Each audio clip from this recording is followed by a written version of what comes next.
Hi, welcome to the show. A clean start to the show. Yeah. I'm Brian Haenchen. We already got into it. Yeah, That's Chad Stadem. That's Jason Andera. I apologize for interrupting your conversation, fellas. I had the message on here. It's my fault. I'm terrible at running point. Doesn't matter. You're the most popular guy at Washington High School. So Brian, yeah, or you big Chan Brian or Hank or what? It doesn't matter. He's just a cool guy. I just cool, stand yeah. out. I think it's the height. You know, I tower over so many people. It's hard to miss me. That's why. How you fellas doing? Great. I love it. It's football weather, right? Yeah, I guess so. We had a fun week. Let's start off. Let's work backwards this week. We'll just keep alternating. Let's start at the games that we were at. And we covered Friday night. You had Harrisburg over Washington. A really impressive performance there by the Tigers. Yeah, it was very competitive. I thought early on both defenses were playing really tight, playing sound. And then I think Jacob Knuth really took, he made some great passes. Some guys were covered, and he just put them in spots that no one else could catch it but the receivers. And that I think that was the difference in the game. Jacob was able to extend plays. He's very athletic. He's got some good speed. And then, like I said, he put the ball on the money where some big plays where, guys were literally covered, and he put it where no one else could catch it. So I think that was the difference in the game. I agree. I think he kind of had a coming out party with this 5-touchdown game, but the placement of the ball. But also give Andrew Walter credit. He ran some incredible routes. I think he ended up with 13 catches on the night. So just a couple skill guys who really did their jobs in that game. It's hard to read if that's what Harrisburg is going to be and if that's what Washington is going to be yet totally.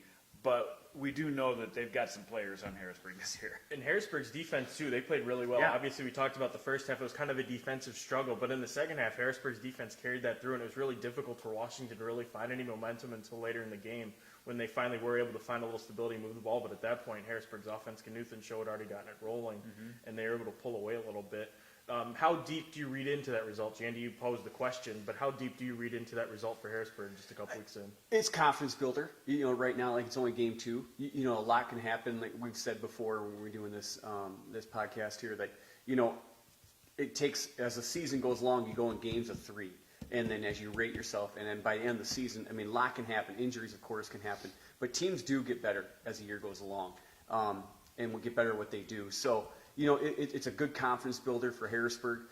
It's a great situation for Washington to learn from and get better at what they do. So, like I said, game 2 in the year, a lot can happen, a lot can change. A few years ago, you remember, we got thumped game 2 against Roosevelt, and we came back and we won the semifinals, beat them. So, a lot can happen in time to change for them to grow. Well, even last year, the Harrisburg game, that was a huge confidence builder for Harrisburg, but they kind of peaked out in the middle of the year, whereas Washington continued to get better throughout the year. So, yeah, it's a huge confidence builder knowing they can beat Washington now 2 years in a row. But, they play again in a month or month and a half. Who knows? I think they're still in the same tier. Yeah, and in Harrisburg, I remember they lost first round last year in the playoffs to O'Gorman, but that was a tight game. Yeah, it was. And so obviously they're capable of playing. They've proven it. So again, they're a young squad too. They play a lot of young guys there Friday night. So they're obviously going to be hanging around in the AAA, in the next couple years. Yep. Another game from Friday night, Brandon Valley holds off O'Gorman in their rematch of the title game. A lot of mistakes. O'Gorman still though had a chance at the end to win it. What do you take away from that game? I think you're seeing both squads kind of evolving, trying to figure themselves out. Both good offensive, defensive coordinators there on both sides of the ball. And I saw a lot of good things when I watched the film. I still think, BV still got a lot of moving parts. They've got a line that are still trying to continuity get better. They have a young quarterback trying to get better, and they have some new moving parts as well. And, I thought O'Gorman played a great game. And I just think that that's kind of where we're at right now in the season. I think O'Gorman kind of showed like, hey, we can, I know we lost a lot of good players, but we were right there too. So, again, that goes back to what we said in the beginning here. We thought there's about 5 or 6 teams that really could, contend towards the end of the year. And O'Gorman really, to me, proved that, we can hang with them, but I still believe that BV has their learning curve. They still have a long way to go, and I still think they can be one of the top teams at the end of the year. We must have been hanging around too much because I totally agree. I think that Brandon Valley still has a lot more room to improve. They put it on the ground a couple times. Tate Johnson had another big day, carried it 38 times. And I think once Joe Colbeck comes back, I think that load maybe will come down a little bit for Tate Johnson, and it's going to help everything on offense for Brandon Valley. Speaking of Joe Colbeck, we're going to have a story going up today or tomorrow. But yeah, he's coming off the quarantine. He was close contact, so he's coming back. He's going to be ready to go here for this week against Aberdeen Central, and it'll be interesting to see how much that changes things because he's such an athletic threat. He's a baseball player. Garrow has raved about that kid's arm and his ability to throw the ball. So it'll be interesting, first of all, to see for him how long it takes to get settled in and to find his footing jumping in the middle of the season, and then also how the offense around him builds and how quickly it's able to progress here. But I guess, too, you got to tip your cap to Joe, to Lucas Slack for stepping in there in a really tough situation. I mean, you find out right before the season opener that your starting quarterback's out and, you know, you're the one kid, you're jumping in there. He did a great job there considering all the circumstances. But with Colbeck back, like I said, it'll be interesting to see how quickly Brandon Valley progresses. You bet. You bet. On Saturday night, closing out the President's Bowl was Roosevelt over Lincoln. That game, Roosevelt had the fumble at the beginning. I think that might have been the only thing that went wrong for them on the night overall. There were some positives for Lincoln with the Tommy Thompson run that I think made it up on SportsCenter Snapchat. It was just a ridiculous run. Thompson made some things happen. They had a nice little touchdown at the end, but that was Roosevelt's night overall. Yeah, I felt like Roosevelt offensively and defensively had control of that game. And then, you know, Tommy Thompson, obviously, you know, most of their yards, you know, running came from scrambles. You know, the defense took away a lot of his first and second reads, and then he took off running. And Tommy, that's his game, though. You know, if it's not there, he can run. He's athletic enough to do that. Roosevelt, I mean, I think is balanced again this year. The last few years, they just had a lot of talent. They've got a lot of depth.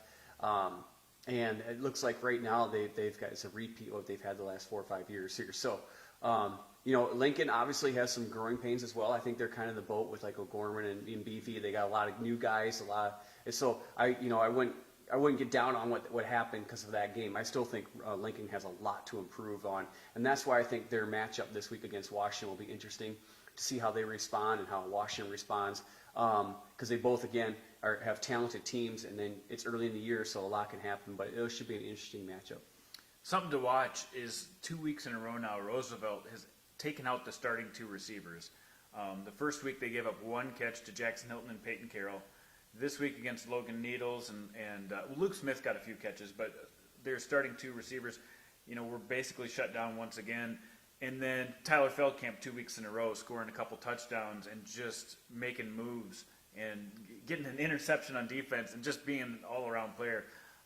You're right. I think they are the most into their groove right now at this point of all the 11 AAA teams. They're the most comfortable team. And Lincoln did a really nice job of taking away Paulson as a single receiver on that side. But then again, you got the threat, you know, of Tyler there, and that's kind of hard. It's kind of hard to balance both when you have 2 receivers, and Roosevelt's doing a nice job of trying to keep them on each side of the offensive line, and it's hard to defend. And again, I tip my hat to Lincoln. They did a nice job on Paulson, but okay, Tyler got the ball, and he did what he did. It was interesting, too, watching Roosevelt and how they tried to establish the run a little bit more. I think on the first drive, you know, the majority of the plays for once were running plays. It was clear that they were trying to pound the ball a little bit more. And when Lincoln started to take that away from them, then they started, like you said, they started using Feldkamp on the outside for some of those screens, and it was great. Because, I mean, like, you get that kid out in space, and he's a lot of problems and a lot to handle. From Lincoln's side, Chad, do you sort of look at this game against Washington as sort of a turning point potentially in their season where you win it, you get some positive momentum going, you lose it, you risk things really unraveling and snowballing from there? Yeah, it's early in the year, but at the same point with Lincoln, you know, like they played a very, very good Roosevelt team, and you can't just be upset and think your whole season's done because you lost a game a season. You know what I mean? I mean, this week you get better and you say, hey, let's see how much better we can get, and don't worry about winning or losing the game. Let's just get better at what we do, and then see if we progress and get better at that. Roosevelt, you know, obviously I watched a couple things. They kind of added a couple more wrinkles to their run game. They actually had a zone scheme going on a little bit, and they are doing a lot of bash calls where the quarterback is, you know, switching responsibility to the running back, and so they're mixing it up with what they've normally done so in the past. So yeah, their run scheme's becoming a little bit more diverse than it has been.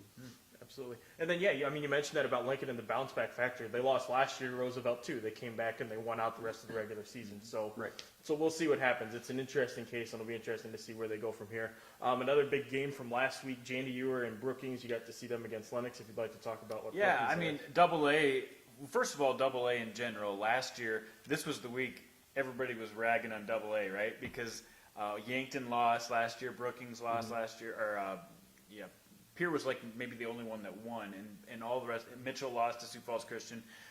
This year, those AA schools really stepped it up, and the one I watched was Brookings, and they got a couple transfers in from Stewartville, Minnesota, which I'm trying to keep up with, Parker Theobald and Josh Burai, and those two guys are probably D1 players, and Josh Burai only carried the ball 9 times, and I don't think he was tackled. He was either pushed out of bounds or scored a touchdown every time he touched the ball. So maybe not the best gauge to see how he did against Lennox, but once he gets into the AA schedule against the Mitchells and the Yanktons and the Piers, I'm really curious to see what an impact player is, because he was the best running back I've seen in a long time. He was dominant. Another game from lower in the 11-man ranks was Canton losing to Madison. That was a bit of a surprise. We were talking about it a little bit beforehand, but it wasn't necessarily a bad game for Canton. Yeah, Canton outgained Madison. They had 2 blocked punts that got blocked, which really swung the game. And sometimes you just look at the scores and you just assume Madison outplayed them. Well, not that much. Canton was very close to being in that game, and Trey Smith, the defensive, I don't know what he is, defensive everything for Madison. Last year he played fullback a little bit, but he just dominated on defense, and then on special teams with 2 blocked punts. He really changed that game around for Madison. So I think Canton, after the second week, it's Canton, Madison, West Central. Del Rapids. This is going to be a really fun class. I still think they're really tightly bunched. Yeah, and I watched also the West Central Pier game, and I thought West Central was impressive. They run the triple option, and they were physical, and they did some nice things. They had a long kickoff return for a touchdown, and they hung with Pier and made some things difficult for Pier. So I was impressed with watching West Central. Dells played Flanger. It might have been a little bit easy game for them, and they played Lennox earlier first game. So it'll be interesting the next couple of weeks where these teams are going to start kind of filling out. Again, they're a lot like the AAA. I think they're balanced, and they still have some AA games yet as well. Like I know Mitchell plays Dells here yet, and so. And again, I watched Brookings the other night as well, and the running backs are really good. And they're offensively, they haven't started clicking yet. They have a brand new offense. That's a good point. Running backs, like Burai carried it 9 times, but they have 2 other guys that were running the ball too. Right, and I don't remember names off top because I was just watching the film off it. But they're running the pistol wing T, and so they're still trying to figure out how to run that, and that takes time to develop. So, but Brookings, I was impressed with. Defensively, they looked pretty sound as well. So, between the AAA and the AA. And the A, there's a lot of growth that can happen and a lot of good teams. I still think that there's a lot of good teams in each class that can really kind of rise to the top before the end of the year. One other game to touch on, Bridgewater Emory Eaton holds off Sioux Valley. Sioux Valley, now they've hung with Bridgewater Emory Eaton. They look like they're potentially dangerous. Bridgewater Emory Eaton keeps winning now. They've beaten a good Sioux Valley team. They've beaten a good Elk Point Jefferson team. 11B, it could be interesting there behind Winter. I think it's another good class. At the beginning of the year, I really thought Winter and BEE were in a separate class, but then when St. Thomas More played with Winter, and now Sioux Valley's playing with Bridgewater Emory Eaton, I think you've got a nice group of teams there. How about Bridgewater Emory Eaton throwing for 2 touchdowns? And this is like a new era for Jeff Van Leur. That's pretty crazy. 2 of their 3 scores through the air. I loved it. In Sioux Valley, the thorn in the side for Sioux Valley has been Bridgewater. The last few years for them. They've had some really good teams, and they've run into them. And, they took the lead on them early in the first drive of the game and on Bridgewater. And then Bridgewater ended up, getting another score in the second half to go up 21-12 there. But, that shows where Sioux Valley is at, too. Sioux Valley is starting to kind of rise to the top as well. And then we've got McCook, who was off last week, and they'll be up this week. We'll kind of see where they're at with all this, too. So 11B is like traditional 11B. It's always one of the more competitive classes, and it's going to be fun to watch as well. Yeah. It's weird that we're only 2 weeks in. I just caught myself looking at the dates, and it feels like we're much farther into the season than we are. I think it's the Saturday games maybe that makes it feel a little more extended, but we're only a couple weeks in. Well, and the weather, too, kind of makes it feel like maybe football weather. It feels like October. So maybe that is it. Jumping down to the 9-man ranks, a score that really jumped out to me was Del Rapids St. Mary losing to DeSmet. They got Murchfield 54-0. Del Rapids St. Mary didn't get a first down. That says a lot about DeSmet, I think, just how talented they are. And Del St. Mary's tried something new where they've had Connor Libas at quarterback for years, and they tried to get him more touches by putting him at halfback, and they couldn't. I don't know if that would have worked or not, but they could not get anything going. And give credit to DeSmet. Kalen Gary, there was no answer for him. He was catching balls in the air and catching a couple touchdowns on the night. So, I mean, DeSmet, I think, is ranked 5 right now, and they're a really scary number 5 team in 9A. And here's the thing about 9-man football. I mean, if it's such an explosive offensive game in 9-man football. If you can keep it within 10 points, that's a pretty close game in 9-man football. But to hold someone to no first downs, I don't care what level you're at, that's impressive. Yeah, that's nuts. Any other 9-man games jump out to you guys from last week? Obviously, 9-man was the class. The 9-man classes, we had some, postponements, I guess you'd say. And we were looking forward to seeing if Wolsey, Weston, and Coleman Egan could keep rocking on that end. They're going to wait a couple weeks to see how that pans out. But no, that was the main game I was watching. I also wanted to see if Oldham, Ramona, Rutland maybe could hang around with Canastota Freeman. Not quite ready to play at that level with them yet. That's a big ask. And Canastota Freeman now is going to get ready for Howard, and I think that's going to be an outstanding 9-man game. I want to touch on that game for sure, but first with Bonham in that Wolsey-Wessington game, they find out the night before it was just a tough situation overall. Now Bonham's schedule gets shifted to the end where you go number 3 Gregory, number 1 Canastota Freeman, and then instead of a bye week going into the playoffs, you get Wolsey-Wessington to close out the year. So they're doing Byron Pudwell a lot of favors and really steepening that climb, which I'm sure anti-Cavalier here. But as a coach, to be honest, I want to see the best of the best before the end of the season, especially as you roll into playoffs. And if you can come out of it healthy, you've seen the best shots of everybody, and that's what makes you better. Playing teams that you're going to beat by 40, 50 points does not make you better. You want to run into some tough competition that's stiff and that makes you, so when you go into the playoffs, you've seen the best. Absolutely. A tough spot along those lines on the other side of it, Coleman Egan and DeSmet, they ended up having to cancel their game from this Friday because of Coleman Egan's situation. That's a tough beat for both teams, both in terms of seed points, and then also, like you said, Chad, just the opportunity to sharpen yourself against 2 of the best. I mean, Coleman Egan's going to be right there in 9B, and then obviously DeSmet, like we talked about there, they're one of the top 3 front runners, I'd say, in 9. And to get a surprise week off is always, you get in such a rhythm for football season, it's hard to take these surprises. So how these teams handle it will kind of define how they do this season, I think. Yep. And I'm not a big fan of bye weeks. It just, as a coach, it really can mess you up.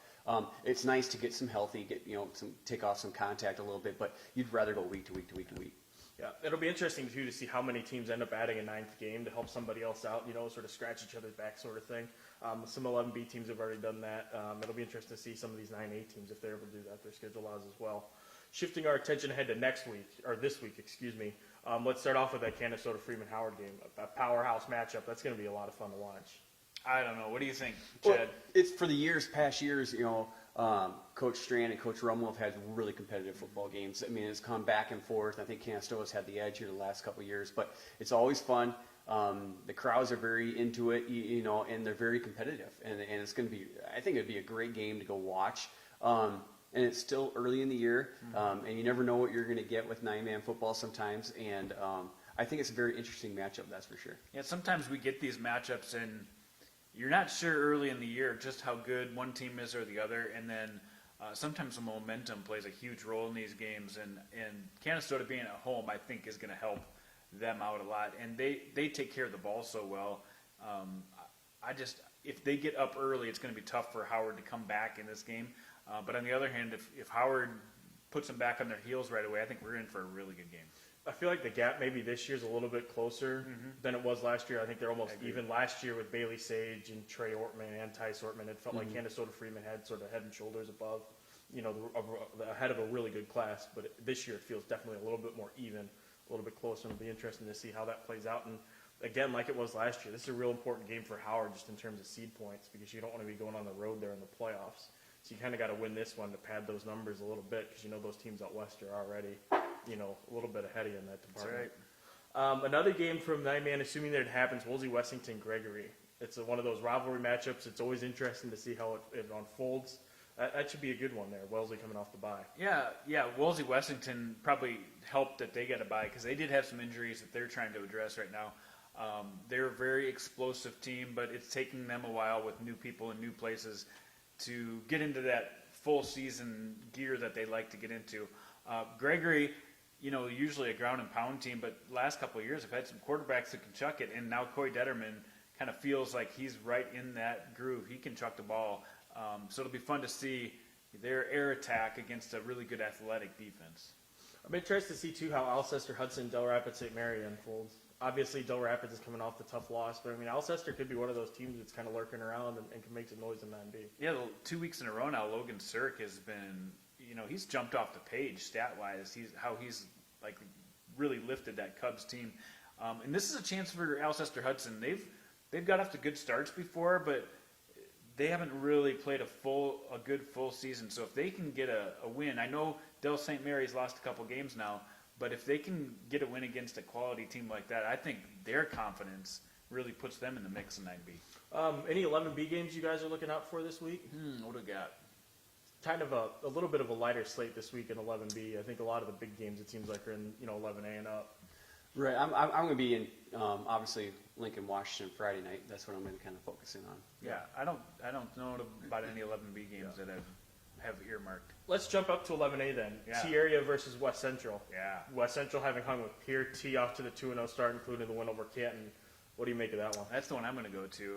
I'm really looking forward to seeing. You said you watched some of that game with West Central, and from what I saw, the kick return made a big difference in that game, but they must have been doing something else right in that game. Yeah, and their option game was doing. They did some really nice things with their option game, but defensively, I thought they did a really nice job. I mean, Pier, Coach Steele's really good offensively. He can make good adjustments on the fly, and Pier West Central hung with them and made things difficult. And they took some things away. So, I mean, I think West Central's very physical, and they've got a lot of big bodies. It's going to be an interesting game. Let's see. T will obviously be very diverse in their offense, and so.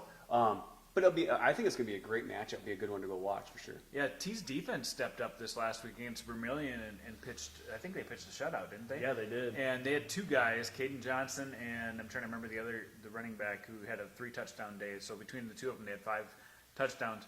And I think offensively they're going to be tough. They're a little bit more diverse than I thought they were. They've got some playmakers on that offensive side. So I'm looking forward. That's the game I'm going to go to. I'm really looking forward to seeing how T stacks up because I think West Central could make a real statement here. Yeah, and the style of offense that West Central's running is kind of more of their traditional, where they hang onto the football and they wear you out and then play good defense. I think they're trying to get back to that type of MO. And so with that triple option football, you can grind people out and you can wear them out, and I think that could happen on Friday night. Can't give up points if the other team doesn't have the ball, Exactly. I suppose.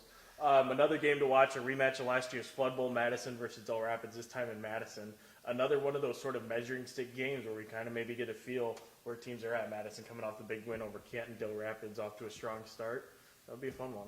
Yeah, Madison's had 2 interesting games so far. Their win over Dakota Valley, they gave up a couple of freak 80-yard runs, and that game looked closer than I thought Madison was quite a bit better. And then last week, I felt like Canton almost outplayed them, but they got the win in that one too. So it's just hard to judge where Madison's at right now. And then Del Rapids, I voted them number 1 in the 11A. I think they've got all the pieces, but they're still rotating quarterbacks there, and I wonder if they're going to lean toward one in this game in a bigger game situation if they feel confident that maybe Austin Henry or Colin Rentz can get them down the field. And I really think that Dell's strength is their defense, and so I really want to see how they do against that offensive unit from Madison and see if they can keep that game down again. Dell's kind of the same thing with like West Central. They want to be defensive strong and then grind out on offense and let their offense get ahead and let the defense just keep keep it slowed down so that the opposing team can't get explosive. So I really would think that's another interesting game. 11A this week is stacked full of good games for sure. I noticed Madison is playing more guys just one side of the ball this year too. I don't know if that's just because of what they have on the field or if they're making a concerted effort to keep them fresher. But I did notice that. And at that level, if you can platoon, that's huge. They've got. That's big. Instead of 11 guys, it's probably half the team, which is right. That's It's huge. a big deal. Yeah. 11 AA, there's a game we're talking about this week, and that's Pier Yankton. Yankton coming off the big win over Dakota Valley. That was sort of a grudge game for them. Piers looked good through a couple games, but, this is a chance for Yankton to really throw a wrench into things if they're able to pull the upset at home. Yeah, and Yankton, it'll be an interesting matchup for Yankton. I know Pier, has had a good battle against West Central, and then Yankton really has come off some really good motivation off of last week. It'll be a nice matchup, and more importantly, I like to see where Pier's at. Is that a really good West Central team that they faced? This is a good matchup for Pier, And again, that's a classic ESD matchup. And so, you don't know what's going to happen in a rivalry in that respect. But I'm really looking more up here and see how they respond back. What do you think of their offense? Obviously settling in a new quarterback, some new pieces around them. They got some big guys coming back, Rasty. What do you make of their offense right now? They're still doing a lot of that unbalanced and empty and inside zone, wide zone, and so they're still doing a lot of the same things that they've always done. They're so diverse within their formations and how they run things that they're hard to defend.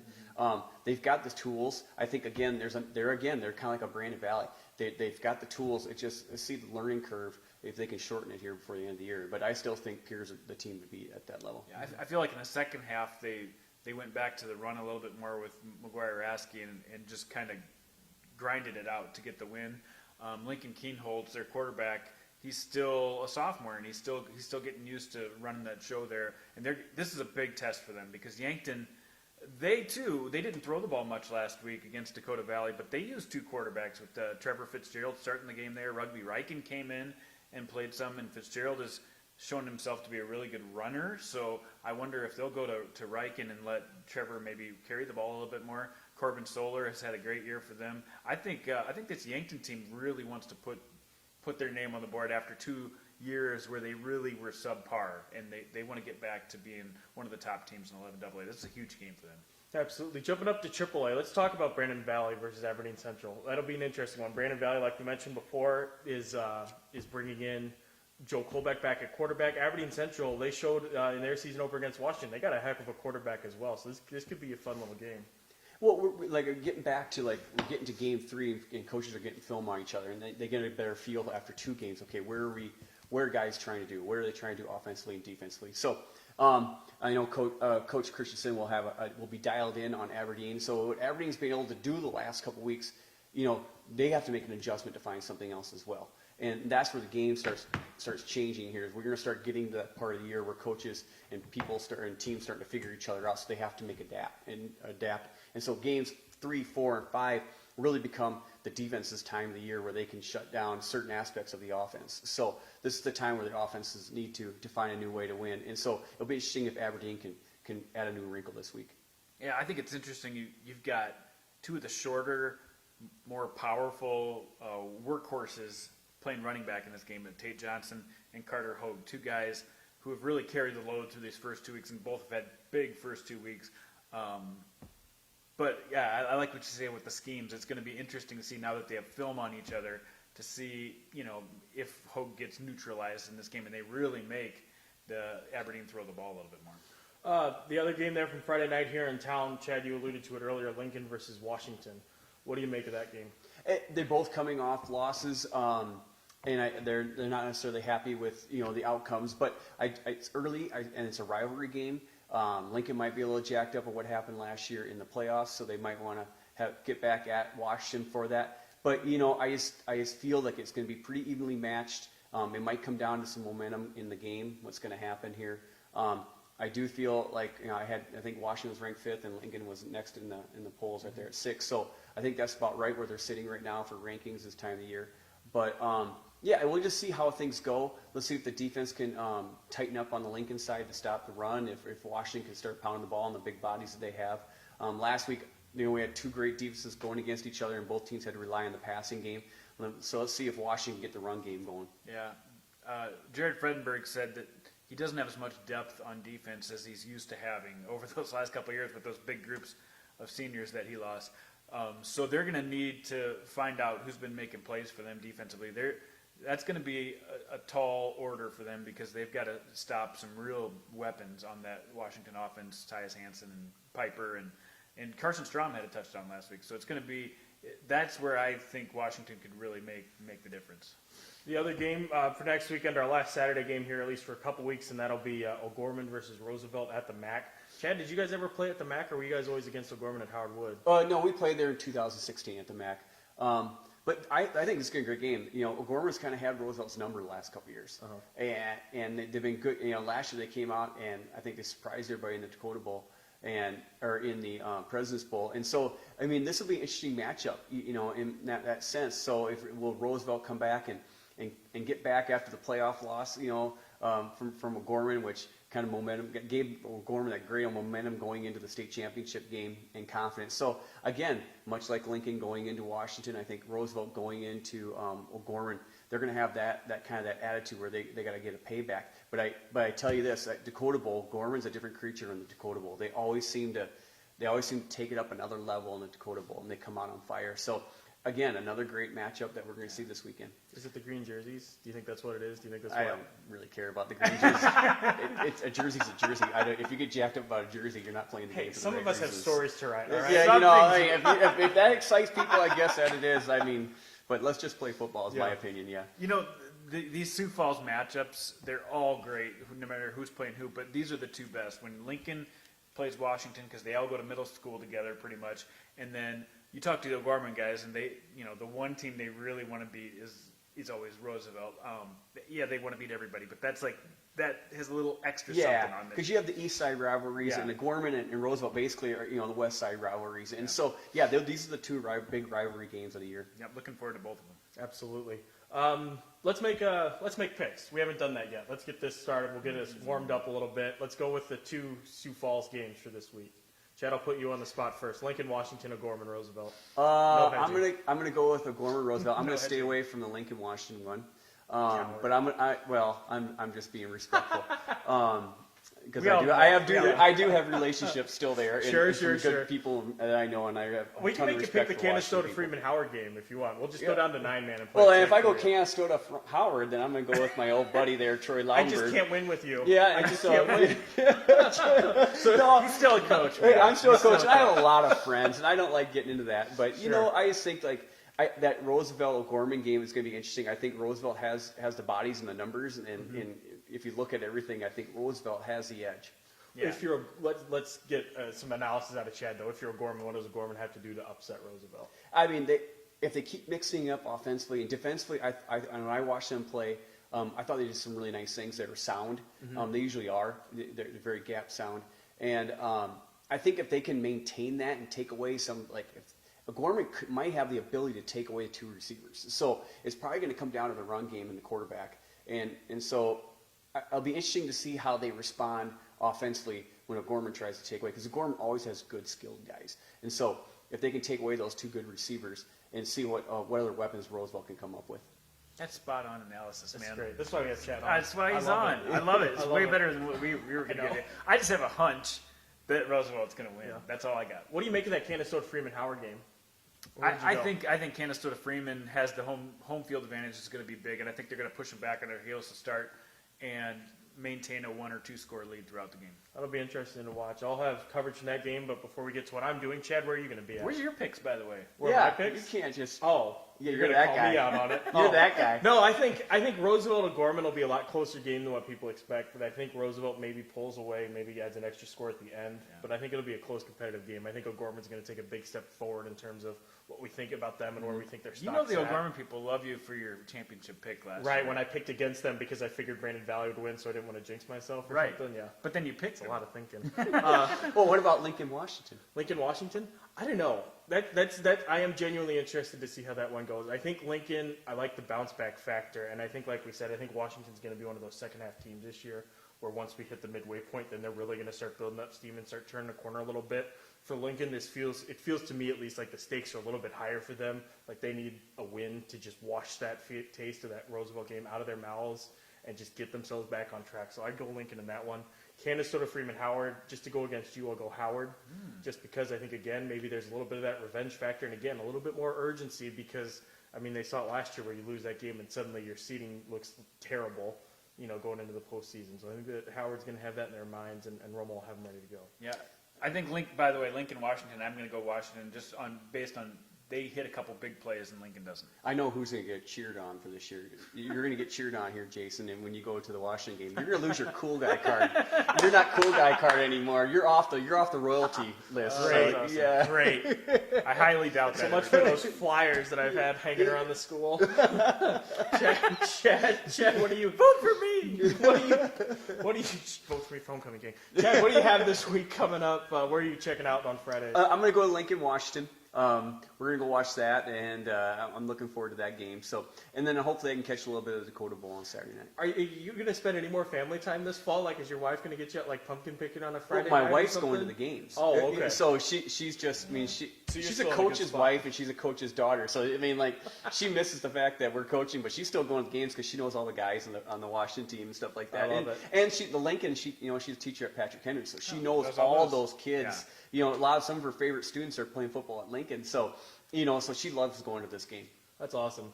Jandy, what do you guys got at Midco? I'm going to give you a couple of reasons to watch the Rushmore Bowl on Midco SN. We've got Dawson Schmidt from Watertown, one of the most talented receivers in the state. He's taking on Rapid City Central, who has a new coach. And then later you've got Jacob Knuth, and he's must-see TV right now. He's fun to watch, and we'll see if he can slice and dice the secondary of Stevens like he did last week against Washington. So that's on Midco SN. I'm going to be going to the T West Central game. I'm really excited to see which of those two teams look best early in the season. All right, for us at the Argus, I'm going to be at Howard versus Canastota Freeman. Then I'll check out Roosevelt O'Gorman on Saturday. Stu's going to check out Lincoln, Washington for us at Hardwood Field. And then Trent Singer is checking out Tirada versus West Central. Cool. So it's going to be a fun weekend of football. Looking forward to it. One more Saturday worth of games, and then we get back to a week of Fridays. Here we go. So that'll be great. We thank you all so much for watching. We'll be back with you next week, same time, same place. Thank you. Bye, everybody.